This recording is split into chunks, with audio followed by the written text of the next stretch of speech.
Who is the greatest kung fu fighter of all time? Bruce Lee. And which comic book character is based on Bruce Lee? That's right, it's Shang-Chi, because your geek history lesson on Shang-Chi is now in session.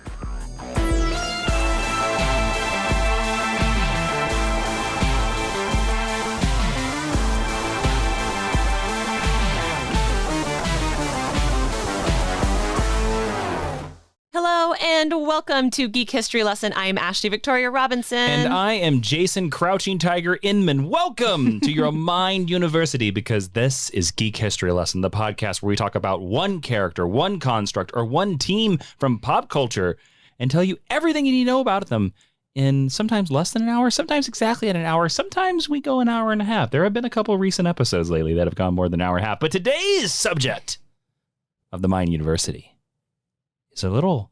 It's going for 10 minutes for 10 rings.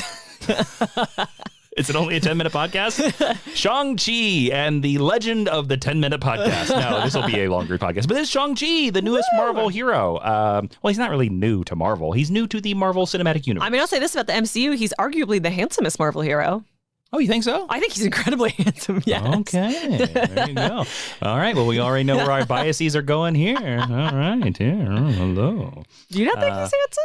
Are we talking about the character? Wait, we are knocking this podcast. Are we talking about the character, or are we talking about the actor's Simu Liu? Well, in live action, he's portrayed by Simu Liu, so it's a value judgment on how he looks, yes. I mean, he's a good-looking fella. Yeah. I mean, I don't know if I'm attracted to him. He's a good-looking fella. That's fair. You know?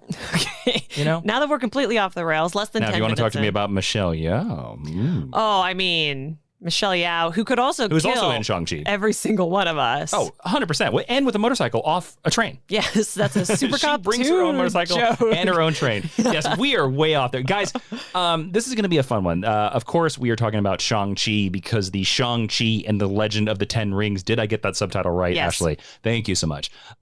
Is coming out in theaters at the week of the recording of this podcast. We will let you know, neither of us have seen the movie. There will be no spoilers. We are just talking about the comic book history of the character Shang-Chi so that you can absorb, you can think about your lotus pose, and then when you go into movie theaters or drive-ins, wherever you see the movie, and you can enjoy a little bit more of Shang-Chi, you know, because you have that knowledge from the Mind University. Yeah. So, Ashley, I think real quick, do we want to address the name issue, or do we want to wait on this? I was going to do it later, but we can do it now. That's totally fine. Let's do it right at the top. So we are saying Shang-Chi because that is what all of the folk who worked on the movie are saying, Shang-Chi. If a Shang-Chi slips out, please know that that's not meant disrespectfully on our parts. That's how I thought the character was called for decades. I would say most of the Western world. I'd say most Anglophones, definitely thought it was a Shang-Chi for a very long time. But I'm going to respect the millions and millions of dollars they have spent on research and writing of this movie. And the Chinese-speaking actors. Chinese-speaking actors. Also, Jason and I don't speak Chinese. It might shock you to learn that. So please give us some grace on the pronunciations, because we're going to do our best. And we're excited, so that we hope you will be excited. And learning new things and learning proper pronunciations and proper pronouns and things like that makes us all better people. Yes. And also, of course, if this is your first Geek History Lesson podcast, welcome. Hello. Of course, you should know that it is impossible to cover every single detail of a character's history in about an hour-long podcast. So we just touch on the things that we think are important or the things that we think are interesting. Now, Ashley, we do allow our listeners to suggest subjects to us. Do we have any Mind University students who suggested Shang-Chi? We have many, including... I have two special shout-outs in this episode. So my first special shout-out goes to Bob Flores, who requested this episode back in GHL Year 1, 7 years ago. So... until this year, Bob was holding it down. Bob is also the reigning king of our fan topic suggestion list. He got his requests in early and often. He has, I think, the most requests also since we started naming TAs. Yeah. So special shout out to him. Teaching assistants, in case you don't know. And then, yes, this year... Bob Flores. Bob. Well done. I mean, the rest of us are just Shang-Chi posers compared to you. Truly. Yeah. And then this year, with the film on the horizon, he is also joined by Tom Trainer, Eric Azana at Psycho Red, Craig Campbell, Dano, Ben Walters, David Portnov, Benton Oliveris at super_unicorn16, at Carrie the Perrin, Jeremy Heaton, James Wilson, and Troy Fieri. You related to Guy? I need to know. He's definitely a resident of Flavortown. Fieri. And then I also want to tack on a special shout out to Carter Lee Garrett, because we worked together on an entertainment thing that I can't talk about while I was doing, I did a lot of my research for this episode on my downtime, and we met at a studio, and he was very nice, longtime listener of GHL. So special shout out to Carter as well for being a fun part of this episode. Do you think Carter has martial arts training? I will tell you this, Carter had the coolest shirt on the set, so I'm going to say yes. All right, 100% accepted. All right, cool. Well, thank you all for, of course, if you want to suggest future lessons, you can do that at GHL Podcast on Twitter, or you can do that on our Facebook, facebook.com/Geek History Lesson. That's the two places where we check our list. We have a list of over 400 topics. It's looking like this podcast is not going to end anytime soon. But you know what is going to start, not end? That is the 10-cent origin, Ashley. What's that, Jason? That is this first section of this podcast where we give you the cliff notes, the basic who's-its and what's-its you need to know about Mr. Shang-Chi so that you can walk into that movie theater and you can seem really cool. And if you go to a cocktail party at a really cool dojo, you're going to know everything you need to know about Shang-Chi just by listening to this section of the podcast. Do you know when I say who's-its and what's-its, do you know what that's a reference to? Bed knobs and broomsticks. You're in the same parent company, also the one that currently owns Marvel Studios. It's a Little Mermaid reference. I didn't know that. Yeah. I know, she says that in the song, right? Yes, because I know she's that movie's the bane of Jason's existence. It's not the bane of my existence. The actual bane of my existence is Burn. The Batman villain. But no, I was forced. I had a little sister who loved that movie. Who had excellent taste as a child. Yes. Hello, Katie. Hi. I don't know if she listened to this or not. But she watched that movie quite a bit. And let's just say that, all my enthusiasm for that movie has been wiped away by the thousands of viewings. Hey, as someone also in that club, I think she has excellent taste. I think it's, look, I'm just teasing. Look, I didn't think the Shang-Chi episode was going to get derailed by Little Mermaid, but I will say this. I think it is an excellent film. I just don't ever care to watch it ever again. I never need to see that movie ever again. Hashtag GHL Little Mermaid, yes. We will not do it. Jason to watch it for its 35th anniversary or whatever's coming up. We will not do it. I can promise you. Get to the 10th. I'm going to have Katie on and we're going to do the... Do you think Shang-Chi could beat the Little Mermaid? I think so. Well, she has no powers. So, yes, except being a hot 16-year-old. So, yes. Is that a fair fight if he karate chops a fish? I think Ursula could take him, though. She's a tough lady. That's fair. All right, give us the 10-cent origin of Shang-Chi, please. Shang-Chi, This is going to be a great... We are 8 minutes in, Ashley. Oh, this episode has a lot of monsters in it. It's going to be a journey, my friend. AKA the Master of Kung Fu, Brother Hand, and Commander Hand is a Marvel Comics superhero created by Steve Englehart and Jim Starlin. You should know them if you're familiar with this pod. Luminary creators. Jim Starlin, most famously known for creating Thanos. Yep. His first appearance was in Special Marvel Edition number 15 from December of 1973, and his team affiliations include the Five Weapon Society, the Avengers, Agents of Atlas, MI6, yes, the British one, Freelance Restorations, Marvel Knights, Heroes for Hire, Secret Avengers, Protectors, and the Underground. Why are you waving? Freelance Restorations? Yeah, we're going to talk about Freelance Restorations, actually. He's not a drywaller. That's what I was like, is Shang-Chi putting up window frosting in between Kung Fu missions? He is not competing in season 3 of Tough as Nails. Okay. All right. Thank you.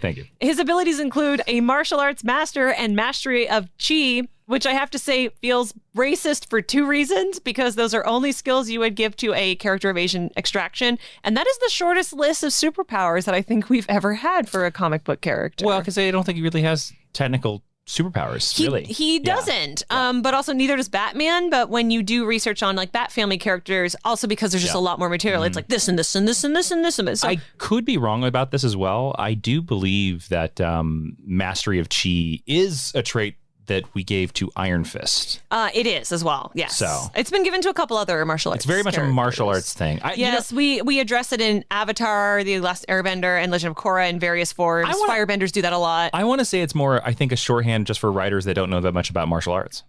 Or maybe Eastern philosophies or magics to be like, this is magic, but all I know is chi. Yeah, I think so. I think you nailed it. Or ki, as it would be pronounced in Japanese. And he is portrayed in live action by Canadian superstar Simu Liu. So that is your 10. Did I say it wrong? Is it Simu? So I have been saying Simu for a long time. So have I. But he says Simu. So I am trying to, again, correct my pronunciation. Well, Simu, I apologize. I'm sorry, good sir. We love you. You're handsome. You're welcome on the show anytime. Yeah, come on. We know you're listening. Exactly. So, if you don't know this, friends, all the new listeners who are coming to check out our Shang-Chi episode, I would encourage you, if you like this lesson and you want to hear more from Jason and I, to head over to patreon.com/Jawin. That is spelled Jawin, where we do, Jason usually says 4 or 5. It's typically closer to like 6 or 7 now with the way Justice Pod is going. Exclusive podcasts. Yep. Only available on Patreon every month. Sometimes we do more because we just feel like doing extra ones for you. And we are going to talk about other Kung Fu superheroes this week. And little spoiler, we're having a very special guest come to stay with us in the near future. And he is going to be joining us for our full Shang-Chi, The Legend of the Ten Rings movie review next week. Which you can only hear next week on Geek History Lesson Extra podcast, which is the bonus podcast on patreon.com/Jawin. So go over there. You help support the podcast. Look, we know times are tough out there, and we know that everybody is budgeting and everybody's like that. You know, we make sure you get the bang for your buck because there's Geek History Lesson Extra. There's Jason and there's so many Jason and whatever podcasts now. Yeah, Jason, it's called branding. Jason and Ashley's Excellent Adventures, which is our podcast where we go super personal. And we just did a great episode about where I talked about how a TV writer's room works, a professional television writer's room works. Which, by the way, we're thinking about doing a 2.0 lesson next year. And then we also do, there's 2 episodes monthly of Jason and Jeremy, John about Justice League, which is our Justice League podcast review. We review Justice League, the animated series. So if any of that sounds cool, head on over to patreon.com/Jawin. And thanks to all the super friends who are currently over there. Because they get to hear all the extra fun stuff. Like, guys, if you think this episode is already off the rails, we generally don't go off the rails this much. But I think it's because we're both excited about this character and we're both excited about this movie. But thanks to the super friends. Go check it out. Ashley, let's keep on moving on. We're going to go to the meet cute, where we first meeted and cuted said character. It's a term we stole from romantic comedies. Yeah. Ashley, where did you first meet Simu Liu? No. I've never met him yet. Yeah, that's well done. Yeah, but let me humble brag. Have chatted socially with a member of Kim's Convenience. I'm calling him right now. No, just kidding. Hello, Mr. Redacted. No, where did you first meet the character of Shang-Chi? I'm very sad to tell you that I have no idea. And I never read a Shang-Chi story before prepping for this episode, unfortunately. But I will say that I was impressed, especially with some of the Silver Age stuff that I did come across. And I am really glad that Marvel is exploring the Kung Fu mystical side of their offerings without using a white guy character. Yeah. So I unfortunately don't have a great answer for my meet cute. So please, Jason, outdo me with a better answer. Shang-Chi is kind of a character. And as I knew him in the 90s, I thought it was Shang-Chi. But remember, if you listen to past episodes, I thought it was the Phalanx. So, just how do you say that, actually? Phalanx. Yeah, I'll never say that. I kind of always was aware of him. But the 2 specific stories, I don't think either of these were the first Shang-Chi stories that I read. I remember him popping up in the John Ostrander Heroes for Hire in the 90s, which is a great run. After it was the Heroes of Hire they did when they had also shunted the Avengers over to Heroes Reborn. A lot of interesting. That's where the Thunderbolts came from. It's a very exciting time in Marvel comic book history. Jason's faves, the Thunderbolts. Well, it's just like because you could feel the spark of creativity. So I remember Shang-Chi there. And I really remember Shang-Chi in the early 2000s when he popped up because Brian Michael Bendis used him in Ultimate Spider-Man. Oh, that's right. Yep. Okay, so and he kind of made him a bad guy. Yeah, so Spider-Man's actually going to come up more than I thought. Well, Shang-Chi is typically a New Yorker kind of character. Yeah, I mean, so's every Marvel. Yeah, I know. Come on, Stanley. Go outside of New York. Hey, it's the greatest city in the world. I get it. What? Yeah.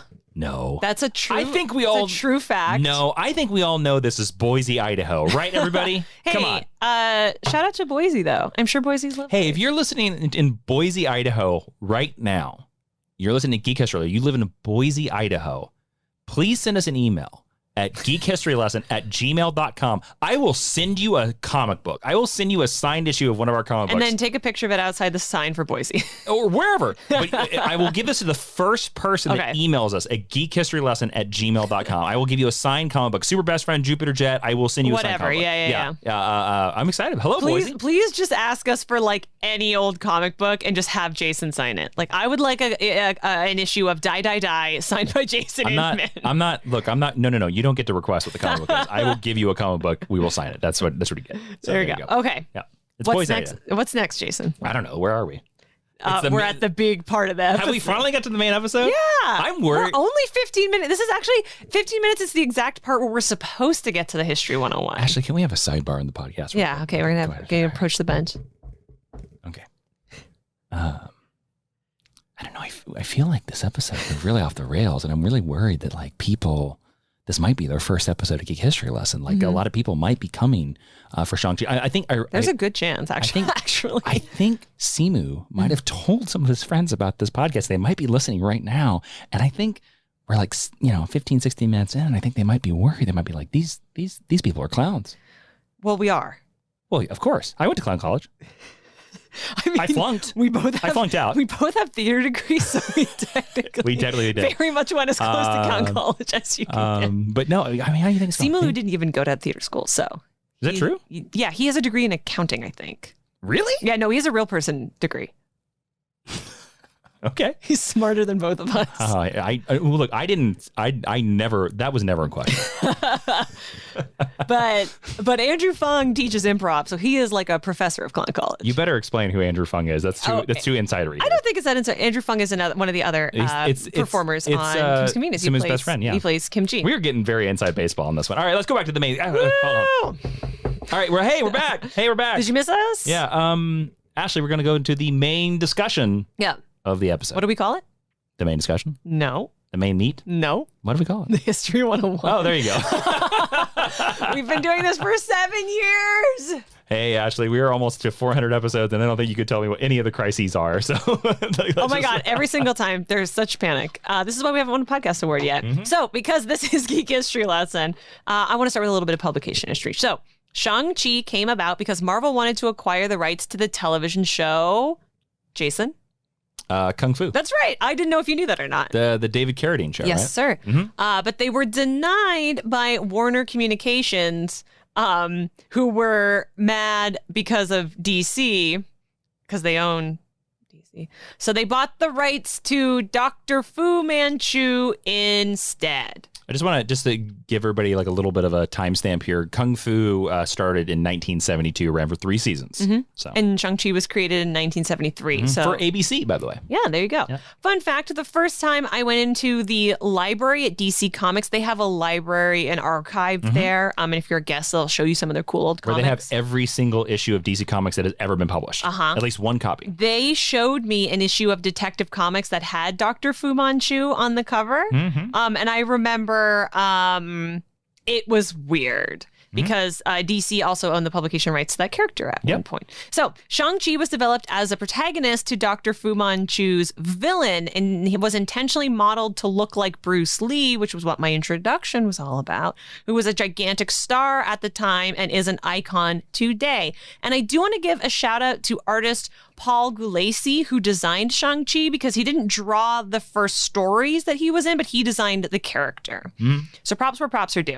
Following his first 3 appearances in the special Marvel Edition book, which, by the way, clunky title, I think you could do a rewrite, his title was renamed The Hands of Shang-Chi, Master of Kung Fu, because Kung Fu media was incredibly popular at the time, and so the book took off immediately and actually became pretty popular. In these earliest appearances, Shang-Chi crossed over with White Tiger, Iron Fist, we have a couple different lessons on, and the Daughters of the Dragon, who we also have a lesson on. So kind of Marvel's stable of martial arts characters. Mm-hmm. And despite the early popularity of Shang-Chi, there was, in his publication history, a 34-year gap before he was brought back into the modern age of comics amidst Marvel's more like diversity effort and part of their larger multimedia sphere push. So let's get into the actual stories. It's time to talk Shang-Chi. Again, I don't speak Chinese, except for having watched a couple episodes of Ni Hao Kai Lan. So I'm happy to receive corrections if I mispronounce something. Just know that I'm going in doing my best, and please be kind. That's all. So Shang-Chi was born in Hunan province, the son of Dr. Fu Manchu, which I didn't know. This was news to me. Jason's nodding. I knew that. So I think it was not news to him. He's actually mixed race. His mother is a white American woman who was genetically selected by his father for breeding with. So I didn't know that Shang-Chi's also originally mixed race. I thought that was really neat. I knew that as well. And just for the thing of the Fu Manchu, and I don't know all the details of this, but there was... I think the omnibus has finally been published, but there was a Marvel omnibus of the original Shang-Chi run that was completely out of print for so long because of the rights issues with Fu Manchu, because Fu Manchu was all over it. Yep. Because it was originally his comic, not Shang-Chi's. Exactly. So Shang-Chi was trained pretty much out the womb in martial arts by a series of tutors and tricked into believing that his father was a popular humanitarian. So basically think of Damian Wayne being raised to believe that his father is actually Tony Stark. That's kind of the vibe that we're going for. Shang-Chi's first outing sent him on a mission to London to kill Dr. James Petrie, a man Dr. Fu Manchu claimed was a threat to world peace. So, Jason, let me ask you. Yes. If your father sent you to assassinate a threat to world peace, would you do it just to win his approval? Well, first of all, I'd be so impressed because my dad never did that. So I'd be like, wow, I get to go to London? So probably yes. So Shang-Chi, like Jason, did, of course, because it's just a good hero's journey storytelling, and it imbues him immediately with this fatal flaw and an obstacle to overcome. Sure. So shortly thereafter, he learned of his father's true identity as the evil mustache-twirling villain, which he is, and the motives as one of history's most iconic baddies. Shang-Chi fled to New York to confront his mother, because it's where she was living, and deal with the weight of what he had learned, only to be kidnapped and held by one of his father's henchmen in one of his many international layers. Now, Jason, what do you think Shang-Chi swears upon his escape from Daddy Fu Manchu? What does he swear? Vengeance on his dad? He swears they are now enemies. Yes, okay. That is correct. You're 2 for 2. You're doing a great job in the pop quiz. Have you said Shang-Chi's mom's name yet? I have not. Okay. Would you like to? No. Do you know it? Nope. So I was curious about her name, and I was Googling as you were speaking here, and according to the official Marvel wiki, if you look at Earth 616, Shang-Chi's mom is called Shang-Chi's mother. Shang-Chi. My apologies. That's okay. I was going to say, I don't think she has a name. Well, I bet they'll update that pretty quick. Yes. So Shang-Chi doesn't have any full-blood biological siblings at this point. Big asterisks here. Oh, we know where that's going, everybody. But he does have an adopted brother named Midnight. And this is important because Shang-Chi breaks from his father, and Midnight grows closer to Dr. Fu Manchu and is often used as a pawn against Shang-Chi. They're pretty much always trying to kill each other in the 70s. While on the run, Shang-Chi befriends a couple of MI6 agents, very casually, named, the most British names of all time, Sir Dennis Nayland Smith and Black Jack Tar, which leads him to an early alliance with the English espionage organization. Sir Dennis, is that what you said? Sir Dennis Nayland Smith. Sir Dennis Smith, okay. All right. This is the same time period when Shang-Chi began to work with an MI6 agent named Leiko Wu, who remains his eternal on-again, off-again girlfriend through the contemporary comic books, including in Jean Yang's recent run on the title. She is one of the characters that I think, having not seen the movie, this is me totally talking out of school, I think Awkwafina's character is secretly a version of her. I agree. I don't think she's just Katie, his friend from San Francisco. I think she's some secret agent, kind of like Leiko Wu. Yeah, I think by the time you get to the end of the movie, she'll say or change her name. Yeah. And we will realize that it is some character from Marvel Comics. Exactly. So along with his secret Everybody that has seen the movie is screaming. I know. Now. Hi, Brian Tong. Hi, Wendy. Brian Tong and Wendy. Well, we know they've seen the movie. Well, a lot of inside baseball in this episode. What are we doing here? Wendy's been on the show. I know, but the listeners don't know these people. I mean, Google Brian Tong. He's very successful. Along with his secret adopted brother, in the proud tradition of Star Trek, Shang-Chi also has a secret sister named Fa Lo Sui. I thought you were going to say Michael Burnham. Oh my God. No. Talk about some inside baseball. Not Michael Burnham, who leads an opposing martial arts faction and dreams of wresting control of their father's organization away from her brother. By the way, he doesn't have control over that organization, but that's what she thinks. This is another theme that Gene Yang will borrow in his modern reboot of Shang-Chi, but more on that later. And it's also a different secret sister. Working alongside his League of International Super Friends, Shang-Chi founds Freelance Restorations Limited, which is an independent espionage organization free of national ties or alliances and based out of Stormhaven Castle in Scotland, because Shang-Chi knows that Scotland is the greatest country in the whole wide world. And I say that without irony. Scotland is dope. Ashley, that is my... Red alert? Well, it's red alert sound effect. My spidey sense is tingling. Uh-huh. Sounds like the red alert from Star Trek. You said that this was an independent organization free of other alliances. That sounds a lot like... Tell me. The Kingsmen. So I think we now know that... you calling out Mr. Mark Millar? I'm not calling out. I'm just saying that Mr. Mark Miller is... probably a big fan of Shang-Chi, or Shang-Chi, excuse me. He could be. Yeah. He's got great taste, so probably. So that's probably where that came from. Interesting. While working with Freelance Restoration, Shang-Chi witnesses the death of his father, Dr. Fu Manchu, quits the spy game, cuts off everyone he's ever associated with previously, stops being a superhero, and moves to Yangtin, which is a remote village in China. This does sound like a silly superhero story turn, but it's one of, I think, the healthier coping mechanisms for dealing with grief we've ever heard about in superhero fiction. Actually, the funnier thing that got me there was the fact that Fu Manchu, that term, because it is, basically a way to wear your beard and your mustache. Yeah, it's become a little bit. It has permeated pop culture, I think, across the world. And so for us, that name is enough just to be like, oh, he's Fu Manchu. Yeah. But for this story, he's Dr. Fu Manchu. Well, I am a doctor. I wanted to say that because I didn't know that he was he's a mad scientist type. Of course. And I wonder if But Lex Luthor doesn't say, call me doctor. Is he a doctor? I'm pretty certain he is. But I also wanted, because I didn't know if that was like a subtle racism that has erased the title from that character. So I felt it was important to add it back. Now, I want to ask you, I want to go through the main movie Avengers, and I want you to tell me how you think they deal with grief. Because we know Shang-Chi went to a remote province and did some meditation. This is quite a left turn. Okay. Okay. All right. Okay. How do you think Iron Man deals with grief? He drinks. Hulk. He hulks out. Captain America. Captain America buries his feelings inside and just stares out a window and looks at lots of sunsets. Thor. Thor goes to another planet and drinks. Black Widow. Black Widow kills someone. Hawkeye. I think Hawkeye plays video games and binges on pizza, gains 30 pounds, and then finally decides to work it all off. So again, I think Shang-Chi has better coping mechanisms than any of the other Avengers. You really nailed Clint. Drag him.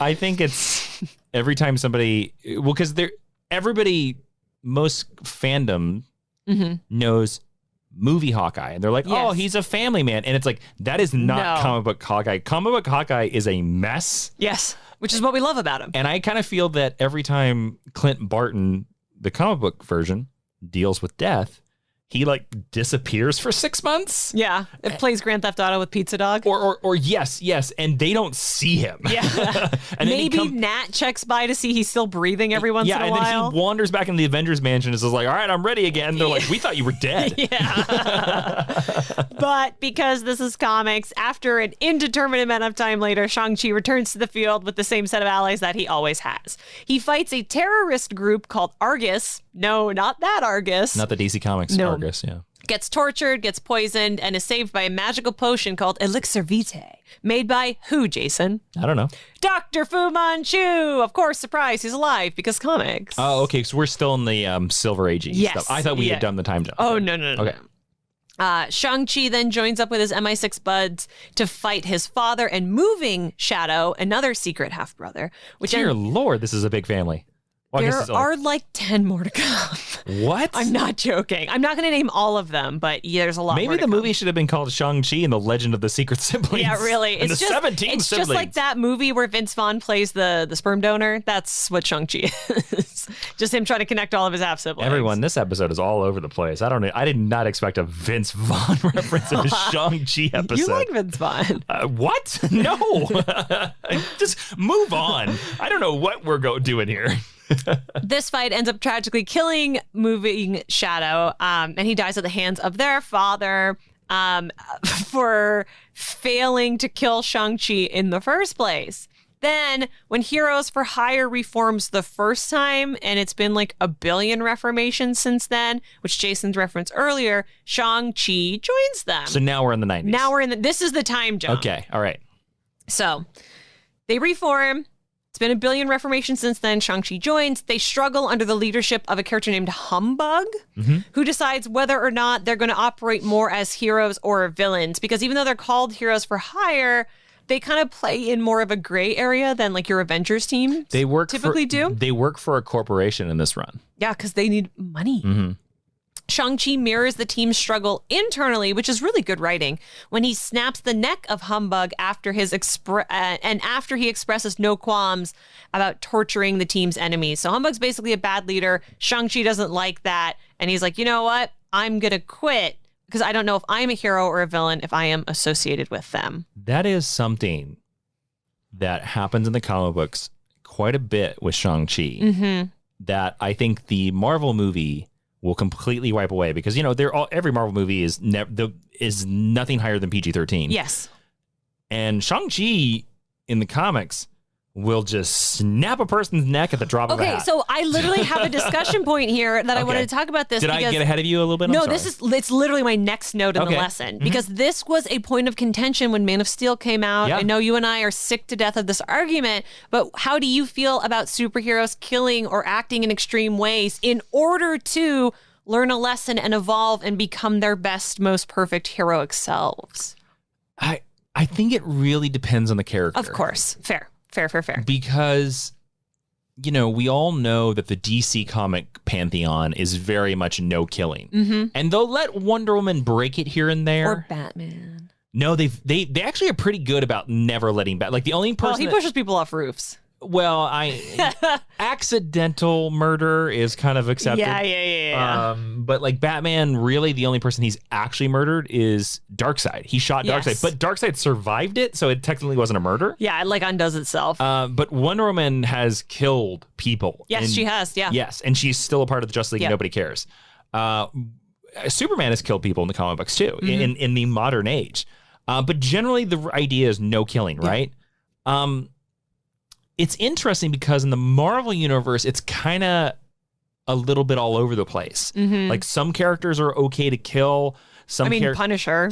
Yes. And, and some characters won't. Like Spider-Man will always hold that line of like, no killing, no killing. Yeah. And then sometimes he gets killed. Well, and then sometimes Captain America will kill somebody. Or Black Widow. It's literally an assassin. She shoots guns. Yeah. So she has killed somebody. With a character like Shang-Chi, especially since we're talking about the classic Shang-Chi at this point, the thing I do like about Shang-Chi that I've always thought is interesting, and I understand that like we're going to get to a version where his dad will no longer be Fu Manchu. Yes, you were going to tell us that. Up, yeah. And that is obviously going to be what they're doing in the movie as well, because I have not seen Fu Manchu in any of those trailers. And if that is the after credits scene, I will be blown away. I actually think the better move is to not. I think the better move is to let Dr. Fu Manchu be a relic of his era. I agree. He is a very problematic character. I agree. I was a joke. Everything. I know. Yes. Yeah. But the one thing I do like about Shang-Chi is that he was raised by a villain. Mm-hmm. That is like the most fascinating thing about him. So for a character like Shang-Chi, I like the idea that every once in a while, if you push him too far, he will kill you. Like it's like the idea that like if you this is an extreme, I guess, metaphor. Like if you kick a dog too many times, it'll bite you. Yes, exactly like that. Like he will lose his control in the middle of battle if he is tired or whatever. And he'll try to not kill people most of the time, but you got to be careful. Everyone, you poke him too many times, and he is just gonna like 5-finger punch and stop your heart. Yeah. So Shang-Chi next goes on to be a pretty prominent part of the Shadowland, the Daredevil story. Yeah, where he first appears fighting against the Hands ninjas, and then he steps into a mentor role for Spider-Man. Kind of like Jason brought up earlier. He trains Spider-Man in Kung Fu, and Peter actually develops his own style underneath Shang-Chi's tutelage. Spider-Fu. It's called the Way of the Spider. I know, but it's nicknamed Spider-Fu. It's called the Way of the Spider. Okay, whatever. Yeah. Marvel official Way of the Spider. So, the question is obviously, could we see this tracked being what Shang-Chi is going to take in the MCU? Would you like to see Simu Liu's Shang-Chi take Tom Holland's Spider-Man under his wing in place of Tony Stark? It depends on the contracts. I just said, would you like to see it? Sure. I don't think Shang-Chi will take on a Tony Stark role. I don't think so, because I think Doctor Strange is taking on that role. Yes, I agree. But I could see Shang-Chi. I think Shang-Chi will do this for some character in the Marvel Universe. I don't think it'll be Spider-Man. Interesting. Yeah. I also wanted to talk about Shadowland a little bit during this episode, because it's a Daredevil event. Should I explain it? Daredevil's a huge part of it. Sure. It's written by Annie Diggle.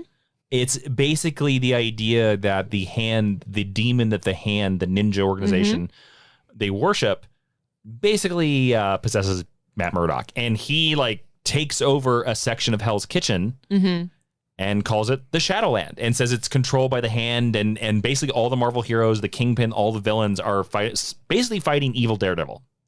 And it's an okay storyline. It's a good idea.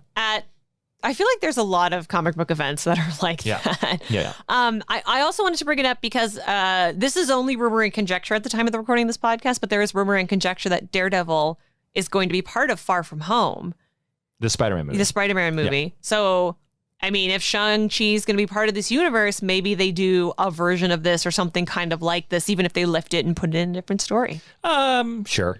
It'd be okay. I mean, I don't know if I believe he's actually in that movie, but it's just fun to put your tinfoil hat on and think about it sometimes. Sure.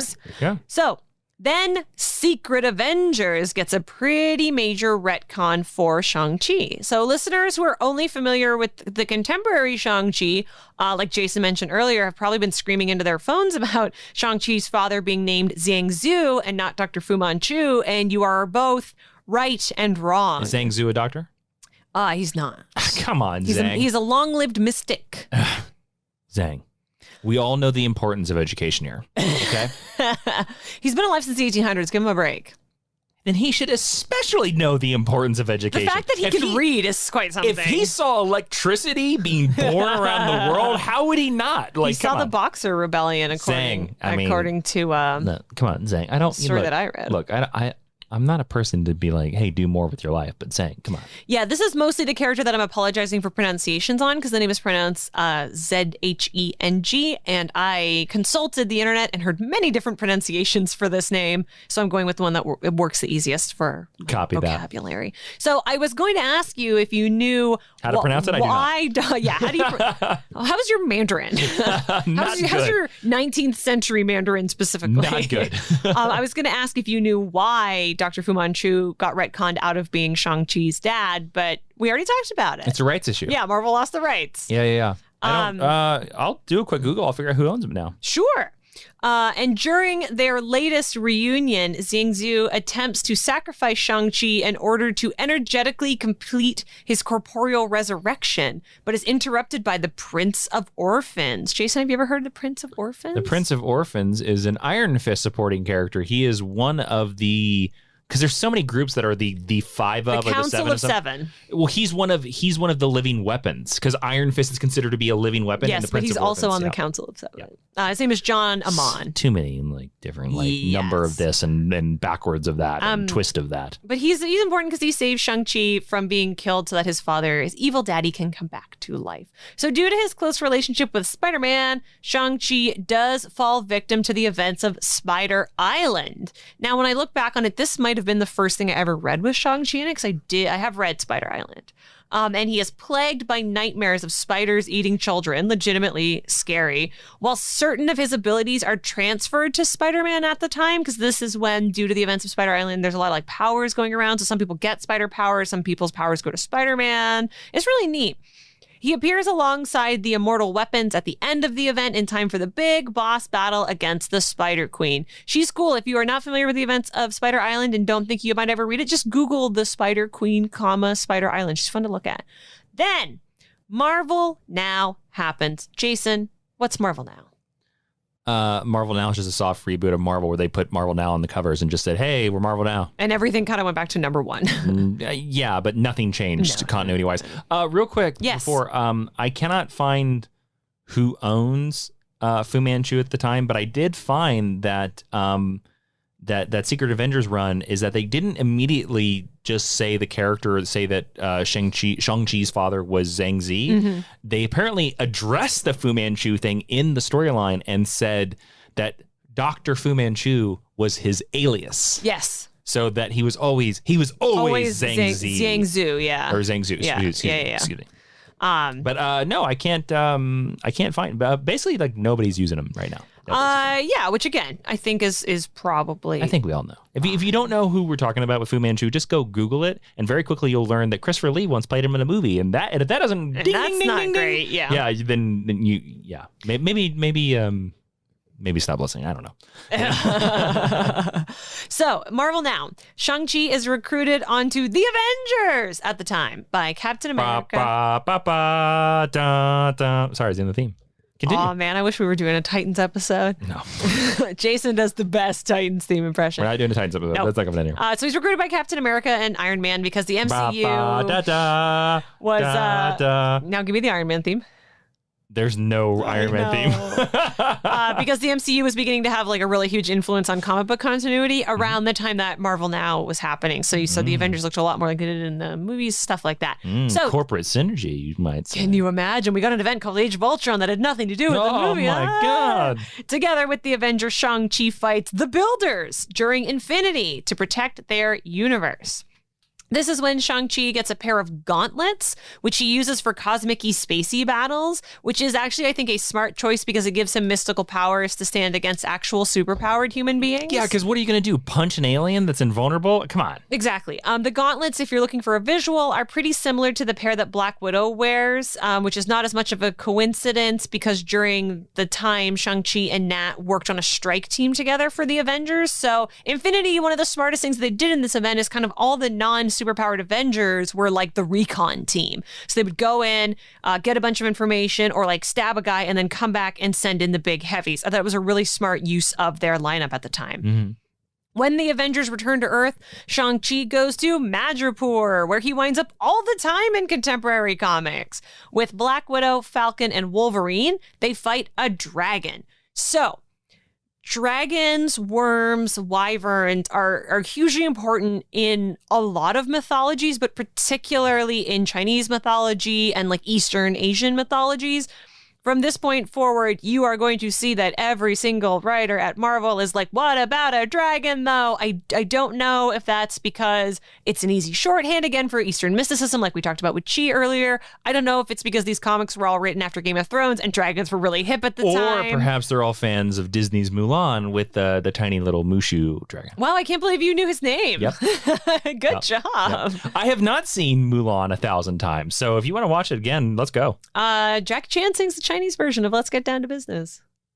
Does he really? Yes, he does. He's the English singing dub. By the way, I know we have mentioned this on this podcast before, but very early, a couple of years ago, when they first announced the Shang-Chi movie, I said on the air, we both said this on the air, where we were like, if they don't have Jackie Chan in a cameo of some type, we are going to riot. And again, we have literally. We have. What are you doing with your life? We have not seen the movie, but I bet he's not in it, and I'm mad. Also, my right as a nerd.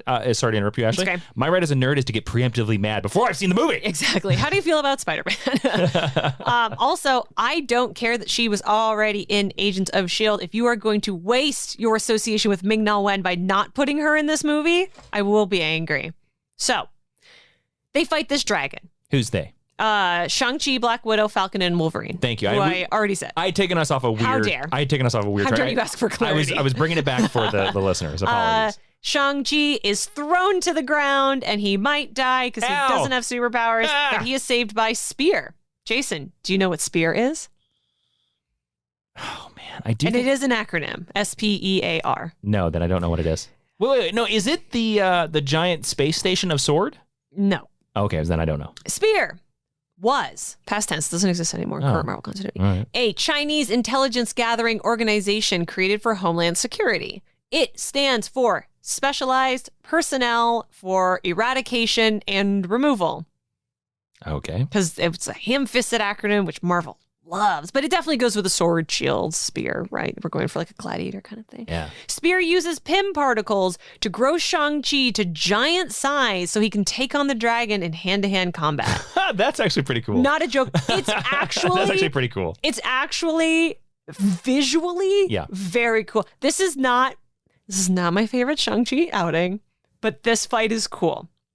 If you make a note, I will remember to share some of the art. Well, I don't make a note, actually. What are we doing here? I was actually going to bring up you talking about this idea of him being grown to big size with Pym particles. That, to me, is an amazing pitch for how we fight Galactus once he shows up in the MCU. Because can you imagine a taller than skyscrapers Simu just karate punching the hell out of Galactus? And honestly, I would rather see giant Shang-Chi than giant Scott Lang. And I like Scott Lang. Yeah. But Shang-Chi is a master of Kung Fu. I think Scott Lang is a dude. I think to me, I'm like, there's no way they don't do that. Don't know. Interesting. All right. He later joined Amadeus Cho, who's known as Brawn. He's not actually known as Hulk. Silk, Miss Marvel, Jimmy Woo, and Jake O to do community fundraising work at an event in Flushing's Queen. Flushing has kind of become, in the modern age, Shang-Chi's neck of the woods in New York City, which is why I was kind of surprised that they set the film in San Francisco. But here we are.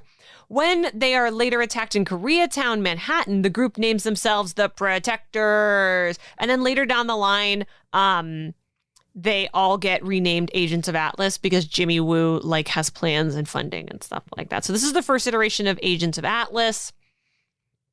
And it's cool because when this happened, it got a lot of press because this was the Asian American superhero team. And it was kind of the first example of what that could look like in contemporary Marvel comics. It got a ton of press, both good and racist, but the good press is what we're focusing on because it's actually a really good story. I read it in prep for this episode.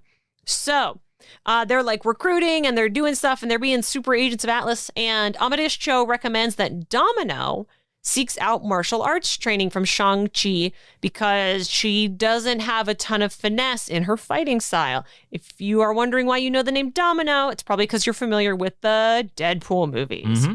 And this actually leads to a romantic entanglement between the two characters. So Jason, do you think a romantic relationship between these two characters could play out in the Disney sphere? Domino and Shang-Chi? Yeah.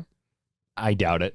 I doubt it as well, but I thought I'd bring it up because someone's going to ask. I mean, it's a cool pairing. Yeah. I'll say that. I understand why a comic writer did it. Yeah, totally.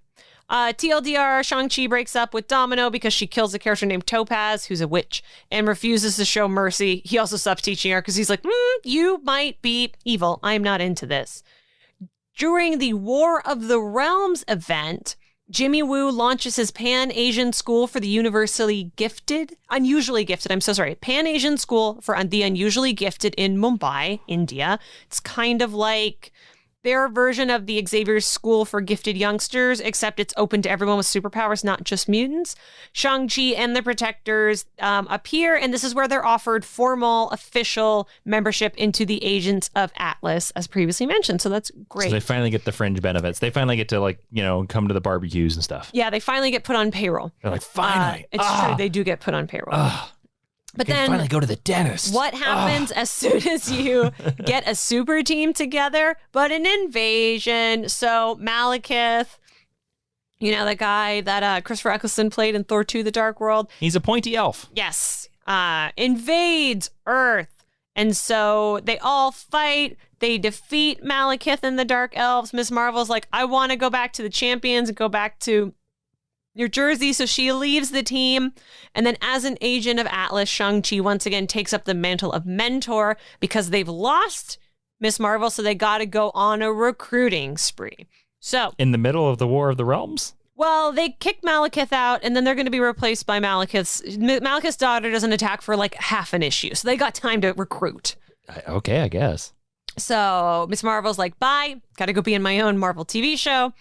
And they recruit Swordmaster, Arrow, Wave, and Pele, who are all new characters. Sure. And they eventually do recruit more new characters. Shang-Chi basically becomes their official, unofficial mentor. Uncle. Oh, okay.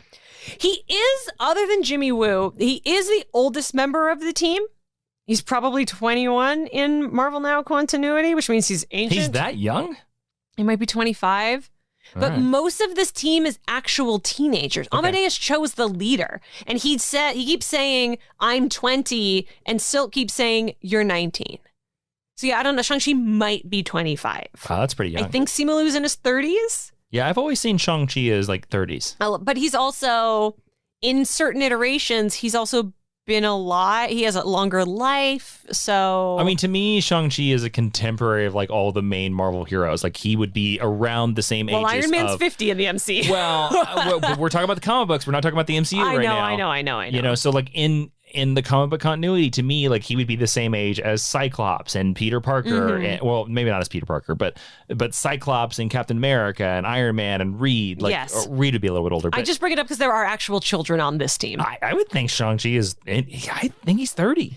I would agree, but they definitely draw him closer to 25. He's definitely looks like a youngin. This is also when he gets the slick new costume, where he's not just wearing like a gi, basically. This is where they give him the red costume. I like the red costume, the one that they basically just made his movie costume. Oh, yeah. So the team then fights Cinder. Cinder is the daughter of Malekith. She's a fire goblin. Not quite a dark elf. It's really weird. Sure. She becomes their series-long villain.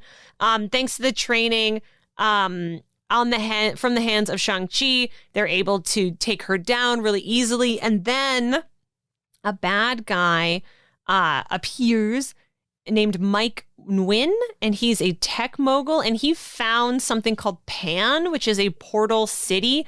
So he has a company called the Big Win Company, which is cute because it's spelled like Nguyen, but it's Big Win. So it's a great joke. So he creates a portal city. So sections of Seoul, Tokyo, Manila, Mumbai, Hong Kong, Vancouver, Jakarta, Hilo, Madripoor, Flushing, New York, and San Francisco basically are connected together in a borderless metropolis, and you can walk to the different parts of the different cities if you have a pan, right? Like Pan-Asian, Pan-Pacific, stuff like that. And it's supposed to be this utopia, but it's a way that Mike Wynn uses to skirt all international law because technically the Pan Corporation doesn't operate anywhere on Earth, so he doesn't have to answer to anyone. He tries to trick the Agents of Atlas into working for him. He tries to get Jimmy Woo on his side. It doesn't work. They take him down. Then, because of his actions, he has kidnapped a dragon with dragon scales. He harvests the dragon scales to power the portals and all of the magic that's being used on Pan. And so there's also a dragon named Mr. Lau, who is in charge of the Agents of Atlas. He's Jimmy Woo's boss. And so he sends the Agents. It's a good name, Mr. Lau. Mr. Lau is the best dragon that you ever encounter. Whoa. Don't be knocking down Mushu here. In the Marvel comics. Okay. Mr. Lau he's polite, he's very sweet, he's good, and he just wants his girlfriend not to be trapped in Pan. All us Fantastic Four fans who are fans of Dragon Man are just very disappointed right now, actually. Also, Fing Fang Foom does make an appearance. Oh, man, I forgot about Fing Fang Foom. But Mr. Lau is my favorite. The dragon who always wears pants. Not when I saw him. Wait a minute. He didn't have no pants on.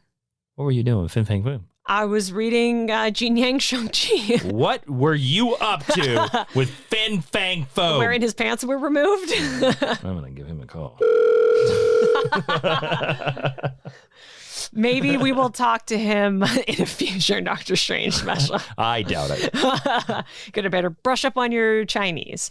And so this basically becomes the War of the Dragons to save dragons. They anger a dragon who lives in Atlantis. Namorita shows up. Namor shows up. There is a war between Pan and Atlantis called Atlantis Attacks, which Jason finds funny because... Well, I think there's a DC storyline also called Atlantis Attacks. There definitely is. There's probably also a myth called Atlantis Attacks. Yeah. It's not... Greg Pak does a really fabulous job with Agents of Atlas, but Atlantis Attacks is not... There's probably a Justice League. He probably didn't decide the title. No, I would bet that Marvel editorial did. Yeah, so yeah. I'm just like, I'm not putting the blame of that on Greg Pak because it's a really fun storyline. Then in 2020, Shang-Chi finally gets a new solo series that debuted, written by actual genius Jin Yang, and it tells the story of basically Jin Yang and his secret siblings.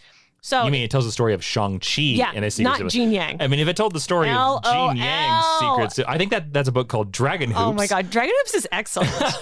or American, what's the book? American Born Chinese? American Born Chinese, which is a great book, by the way. Yeah. Or Boxers Insane. We're big fans of Jin Yang. Yeah. Okay, so. But yeah, if this was the story of Jin Yang, wow. Wow. I know. I thought he was a nerd, and here he is kicking everyone's butt. If you remember the Tencent origin, I told you that Shang-Chi has these other names, one being Brother Hand, one being Commander Hand. So the Five Weapon Society is all a mystic cult led by Zhang Zhu, Shang-Chi's father, and each one of there's 5 weapons. It's the hand, the hammer, the sword, the knife, and the rope, maybe. Can't remember the 5th one. So their father dies, and basically the head of all the clans, all the warrior clans, are half siblings of Shang-Chi. And he, as Dad got around. Yeah, Dad got around. And Shang-Chi, as the leader of the Hand clan, I guess, is supposed to now lead the whole cult because there's this mystic ceremony where a candle lights and they decide that it's him. And he has to team up with some of his other half-siblings against his evil sister who leads the Hammer clan to see who's going to wrest control of the mystical society away. And Shang-Chi doesn't want it, which of course in fiction means you're the leader who should have it, Ned Stark. And it's whether or not he is going to step up and try to reform them or whether or not he's going to give in to the temptation of all the power around him. I don't want to get into too much detail. It's being published right now, right? Just happened, yes. And I think it's going to very heavily sounds like the movie plot. Yeah. Even though we haven't seen the movie. It's really We're good. We're excited for the movie, everybody. That's why we keep bringing it up. Yeah. We're excited for that movie. This is where I'm ending the lesson. Sure. I would definitely check it out, but we're going to the recommended reading, so just hold Will that be in the recommended reading as well? Yes. Excellent. Yes. So that's your lesson on Shang-Chi. Yay! Woo! So let's do the recommended reading, shall we? The recommended reading is a section of the podcast where if you liked the lesson on Shang-Chi, you can go to geekhistorylesson.com/recommended reading. We have a list of books and storylines that we think you should check out that are related to each episode. We have it for every single episode of GHL. You click on the little widget, takes you to Amazon, you can pick up the book. It's really, really, really cool. So Ashley, what are the picks that are going to be on the website for Shang-Chi? So the one that I just referenced, which is Jin Yang's Adventure of Shang-Chi and His Super Siblings, is called Shang-Chi Volume 1 Brothers and Sisters, which pretty much tells you all you need to know. Yep. Super easy to find, very in print. Can I ask you a question about it? You may. Okay, because you read it. I did. I have not read Literally it. 4 days ago. Yep. Do you think people should read it before the movie? I think if you are unfamiliar with Shang-Chi, I think it's a great primer. I really do. Even if you just read the first volume. Interesting. Yeah. Okay. All right, cool. But I I do think there's going to be more jokes in the movie based on the trailer. Of course. Shang-Chi he's a very serious character. He's not humorless. What's your next pick for recommended reading? Next, I'm going to recommend Greg Pak's War of the Realms, Agents of Asgard, or Agents of Atlas. Good Lord. I am generally not much for events tie-ins, but the only way that this ties in is basically they fight Muspelheim villains. The Agents of Atlas are a really fun group. Shang-Chi actually gets a couple jokes in here. It's fun to see him working on a team, and I have a real soft spot in my heart for Jimmy Woo. So, War of the Realms, Agents of Asgard, and then rounding it all out, when I was reading to check out some of Shang-Chi's origin stuff, I picked up Shang-Chi Master of Kung Fu Omnibus Volume 1. There's a couple different volumes. And I think this is the omnibus that was out of print for a long, long time. It is. It's been very nicely restored. It's very readable. The lettering is good. The lettering on some old stuff is touch and go sometimes. I enjoyed it. I would definitely say that you meet it where it is for when it was written. But it's solid comic storytelling for the time. So those are my 3 recommended readings. Awesome. What's next, Ashley? We're going to have a discussion. I just have one question for you. Yeah, just a short discussion. Okay, what is the discussion about? Should we have gotten a Shang-Chi movie earlier, in an earlier phase of the MCU? No. Great. Why? And there's no reason, it's just an opinion. So, my opinion is that if you look at the Marvel Comics universe, the actual comics, for most of the 60s, it is a lot of the Fantastic Four's Cosmic Adventures, the Avengers, Cosmic Adventures, and Iron Man. It's all those kind of characters. Spider-Man. Science, yeah. It's sciencey stuff. And then in the 70s, because they were really inspired by the black exploitation and the kung fu, the kung fu films like exploded. That's when we started getting Iron Fist and Luke Cage and those kind of characters. Black Panther. And Black Panther was earlier. Because he showed up in Fantastic Four 50. Oh, you're right. 55, I think. But his solo series was not until later. Yeah. But anyways, so these characters were kind of the second act of the Marvel universe, the comics universe. So to be honest with you, I kind of feel like we are post Avengers Endgame, and Avengers Endgame took a lot of our main heroes off the table, and gave us a nice little bow. That I kind of feel that Shang-Chi could set up a lot of interesting stuff that is not Avengers stuff, because again, all of the other stuff we've seen is Avengers. It's all building to Avengers. The Avengers are going to do this to fight this person. The Avengers are going to fight this person. The Avengers are going to fight Thanos, and we're going to travel through time. And Shang-Chi, I think, could open up some interesting doors into some places that would be some non-Avengers stories. I'm really hoping that we get magic back here. It's what I liked about Doctor Strange, because that was something I really adored about the first Thor movie.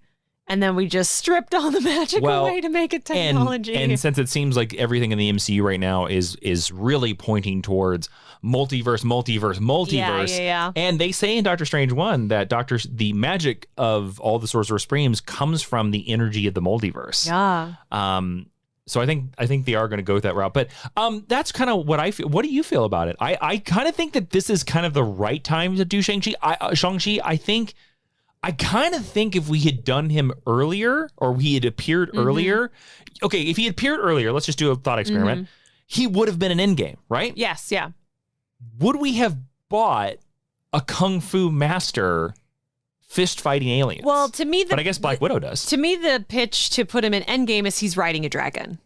Oh, gotcha. Right. Or obviously, or you lean more on he gets some gauntlets or something. Exactly, like that, yeah. Because like someone is sitting at home saying, "You guys haven't talked about the 10 rings at all.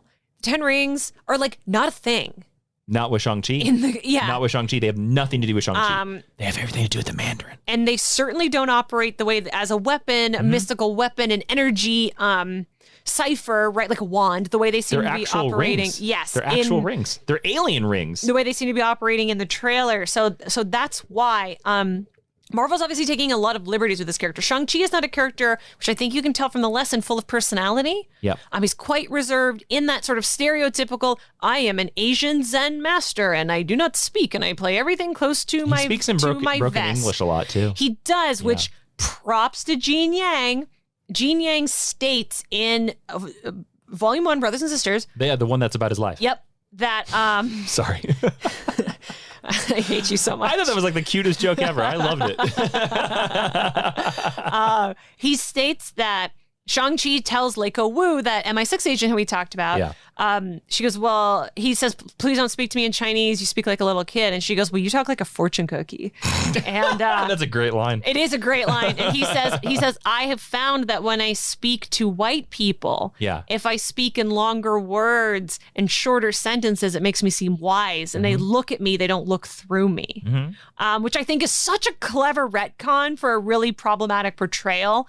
So I think these movies are going to, because we've seen Simu Liu play comedy, like he is charming, he's funny, he's full of personality. This movie's going to add a lot to the comic book world of Shang-Chi. Exactly. Or create the definite take, I think, right? I agree. Yeah. And it's going to make him a real person. Right now, he's not a real person. He is a monk. He's a battle monk, which is cool. The same thing happened to a lot of other MCU characters.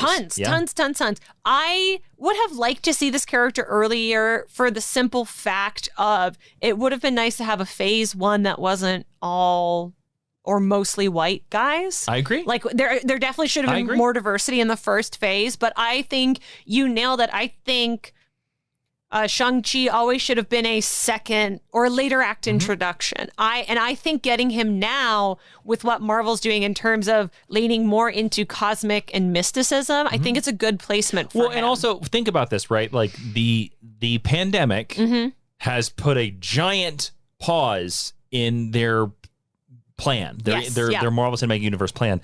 When you actually look at it, post Endgame now, this is only the third movie post Endgame. So they were like ready for him to go out the gate. Yes, yeah. And then the pandemic put a pause on everything. They actually shot a lot of this. I think they shot all this movie during the pandemic.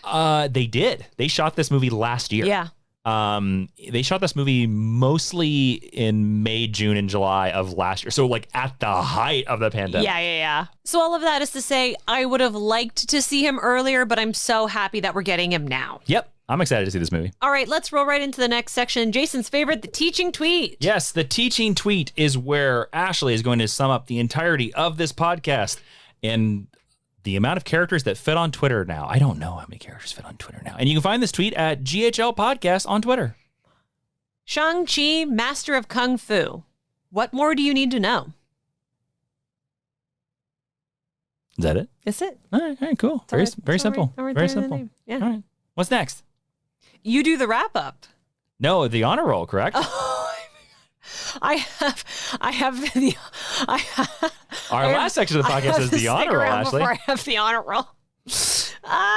What's the honor roll? The honor roll, Ashley, is where I clearly don't know. Our lovely listeners can go to Apple Podcasts and if they leave us a 5-star review, we will read the review on the air. It doesn't matter what you say. You literally could talk about your grandma. You could give up your grandma's recipes for no-bake cookies, and we will read it on the air.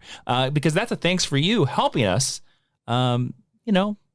pop in the Apple algorithm and let other listeners know that this is a great podcast. So, Ashley, who is joining the honor roll this week? So we have 2 people joining the honor roll this week. The first person is Sleep Tiger 3, who says, the podcast for comics and history geeks. Aloha, I'm James from Honolulu, and I wanted to write how wonderful your podcast is for fans of comic books and history alike. Your in-depth analysis of popular and somewhat less popular comic book characters is informative and entertaining.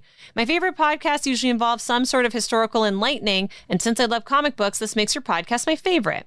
I appreciate the comical, pun intended, atmosphere that both of you provide every show. The only time I ever cringed was listening when Ashley inferred that Han Solo sexually harassed Leia. I didn't infer it. I said it. He did. She said no 3 times, and he still kissed her.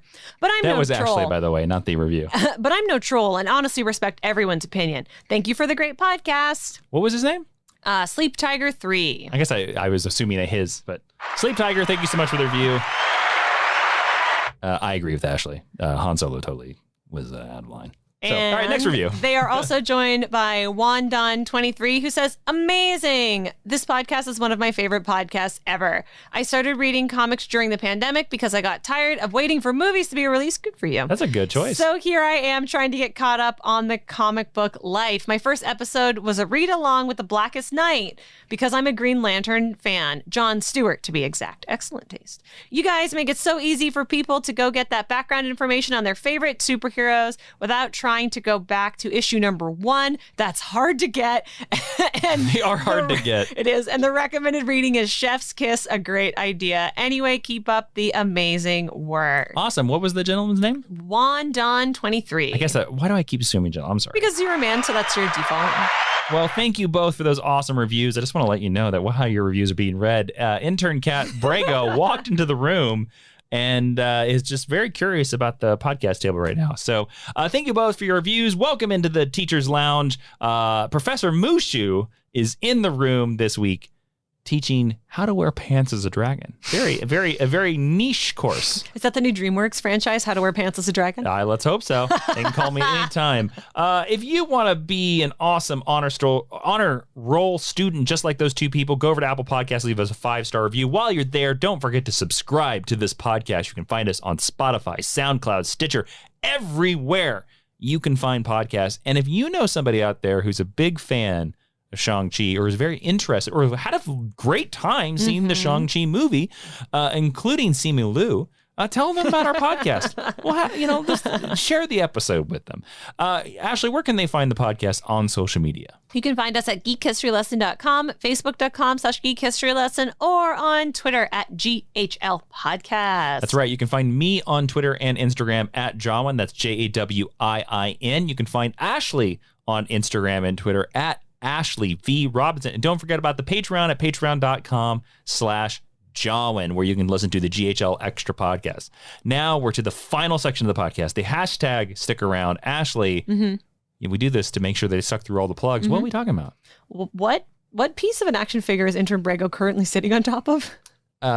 Intern Brago is actually sitting on to this plastic right now. He's sitting on, I'm looking over it. He's sitting on this plastic firing, it's like multiple bullets from War Machine, from my Rhodey, my classic War Machine figure. Okay. It falls off all the time. I love that action figure. But his little fiery fake bullets fall off all the time. Mine Kitty Pryde's arm falls off all the time.